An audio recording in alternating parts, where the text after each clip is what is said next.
Hello guys, good morning. তোমরা সবাই কেমন আছো? আমি ভালো আছি। সকাল সকাল আজকে ইঁচড় নিয়ে বসে পড়েছি ইঁচড় কাটতে। আর এই দেখো, ছেলে আগের দিন কেড়ে ছোট ছোট আম নিয়ে এসেছিল, সেই আমের পাতলা ঝোল আর ভাত। আর ইঁচড়টা কি করলাম দেখাচ্ছি।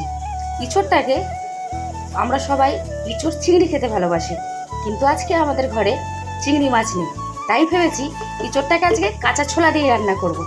বেশ লেগেছে কিন্তু খেতে। প্রথমে জানো তো, ইঁচড় চিংড়িতে যা যা মশলাপাতি দেয় আমি কিন্তু সবটাই দিয়েছি, শুধু চিংড়ি মাছ বাদে।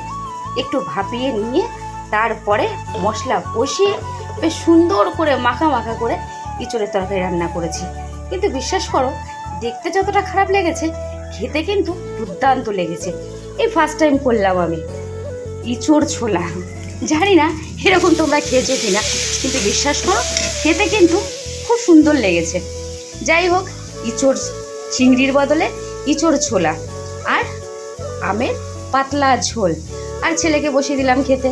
ছেলে বলল, মা দারুণ হয়েছে খেতে।